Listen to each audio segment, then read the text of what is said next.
नमस्कार। हाँ, doctor Joseph Murphy की the power of your subconscious mind, Hindi में कहें तो अवचेतन मन की शक्ति। बिल्कुल। और हमारे पास ना इस किताब के जो मुख्य विचार हैं उनका एक सार है।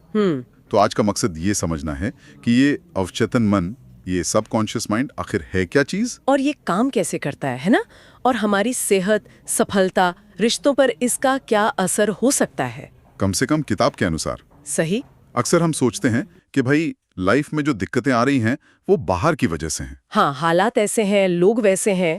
पर ये किताब तो कुछ और ही इशारा करती है। कहती है कि शायद असली वजह हमारे अंदर ही है, हमारे मन में। ये वाकई सोचने वाली बात है। देखिए, डॉक्टर मर्फी समझाते हैं कि हमारे पास दो तरह के मन हैं। दो तरह के? हाँ, एक है चेतन मन, हमारा कॉन्शियस माइंड। ये वो है जो सोचता है, तर्क करता है, फैसला लेता है। जैसे अभी हम बात कर रहे हैं, सोच समझकर। बिल्कुल। और दूसरा है अवचेतन मन, सबकॉन्शियस माइंड। ये कहीं ज्यादा गहरा और शक्तिशाली है। अच्छा। हाँ, इसे आप एक तरह की उपजाऊ जमीन समझिए।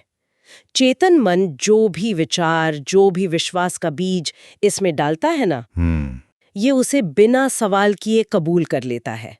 और यही हमारे शरीर के वो काम कंट्रोल करता है जो अपने आप होते हैं। जैसे सांस लेना, दिल का धड़कना। हाँ, और हमारी आदतें भी, गहरी आदतें। ओह, तो मतलब अगर मैं बार बार सोचता रहूं कि यार मुझसे ये नहीं होगा या मेरी तो किस्मत ही खराब है, तो वो विचार बीज की तरह आपके अवचेतन मन में चले जाते हैं।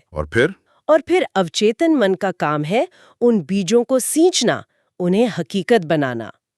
वो ये नहीं देखता कि विचार अच्छा है या बुरा। अरे, उसके लिए तो बार बार दोहराई गई सोच या एक मजबूत विश्वास एक कमांड जैसा है। तो यही डॉक्टर मर्फी का मेन पॉइंट है कि जैसा सोचोगे वैसा बनोगे। बिल्कुल, यही उनका केंद्रीय सिद्धांत है।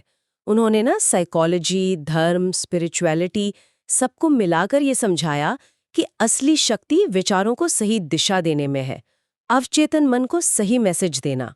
किताब में कुछ असल कहानियों का भी जिक्र है शायद। हाँ, कई है। जैसे एक महिला थी जिन्हें अपने लिए एक आइडियल लाइफ पार्टनर चाहिए था। तो उन्हें सलाह दी गई कि रोज रात को सोने से पहले पूरी भावना से ये दोहराएं कि मैं अपने आदर्श जीवन साथी के साथ हूँ, मैं बहुत खुश हूँ। और क्या हुआ फिर? कहते हैं कि सिर्फ 3 महीने में उनकी शादी ठीक वैसे ही इंसान से हुई जैसा वो चाहती थी। कमाल है। एक और कहानी है एक बेरोजगार लड़के की। उसे भी यही तरीका अपनाने को कहा गया। रोज कल्पना करना कि उसे नौकरी मिल गई है, वो काम कर रहा है, सैलरी मिल रही है। मतलब सिर्फ सोचना नहीं, उसे महसूस करना। हाँ, बिल्कुल, वो फीलिंग बहुत जरूरी है। और कहते हैं कि 2 हफ्ते में उसे नौकरी मिल गई। वाह, तो ये दिखाता है कि सिर्फ सोचने से ज्यादा वो विश्वास और वो भावनाएं मैटर करती हैं। बिल्कुल, वही अवचेतन मन तक पहुंचती हैं। तो अगर हमें मान लीजिए अपने अवचेतन मन को पॉजिटिवली प्रोग्राम करना है तो क्या तरीके हैं इसके? किताब में कुछ बताया है? हाँ, कई तरीके बताए हैं। एक तो है पॉजिटिव अफर्मेशंस, मतलब सकारात्मक बातें दोहराना। कैसे? रोज कुछ मिनट निकालकर प्रेजेंट टेंस में, जैसे मैं स्वस्थ हूँ, मैं सफल हूँ, मेरे रिश्ते बहुत अच्छे हैं, और इसे रटना नहीं है, महसूस करना है। फीलिंग के साथ। ओके। और दूसरा है विजुअलाइजेशन, यानी कल्पना करना। मन की आंखों से देखना कि आपका लक्ष्य पूरा हो गया है। उसको जीना एक तरह से। हाँ, और उस वक्त जो खुशी, जो संतुष्टि महसूस होगी, उसे फील करना। अच्छा, और मैंने सुना है सोने से पहले का वक्त भी खास होता है। बहुत। डॉक्टर मर्फी कहते हैं कि सोने से ठीक पहले ना हमारा चेतन मन थोड़ा शांत हो जाता है, कम लॉजिक लगाता है। तो उस वक्त जो भी पॉजिटिव सुझाव या विचार हम मन में लाते हैं, वो बिना किसी रोक टोक के सीधे अवचेतन मन में चले जाते हैं। तो रात को अच्छी बातें सोचकर सोना फायदेमंद है। बहुत ज्यादा। और इन सब के साथ एक और चीज बेहद जरूरी है, वो है विश्वास, फेथ। अटूट विश्वास। हाँ, ये मानना कि जो आप चाहते हैं वो आपको मिल सकता है या मिल ही चुका है। ये विश्वास ही उस बीज को ताकत देता है। किताब की एक लाइन याद आ रही है, आप जो अपने अंदर बोते हैं वही बाहर उगता है। ये शायद इन सब बातों का निचोड़ है। बिल्कुल सही। ये एकदम सार है। और एक चेतावनी भी है किताब में। क्या?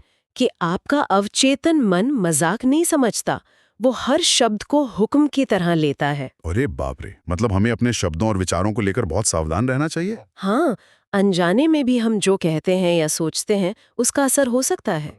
मेन आइडिया यही है कि अगर हम अपनी सोच को ऐसा बना लें जैसे हमारी इच्छा पूरी हो ही चुकी है। तो अवचेतन मन उसे सच बनाने में लग जाएगा। एग्जैक्टली। तो कुल मिलाकर ये किताब तो यही कह रही है कि हमारा मन, खासकर ये अवचेतन वाला हिस्सा, हमारी सबसे बड़ी ताकत है। बिल्कुल।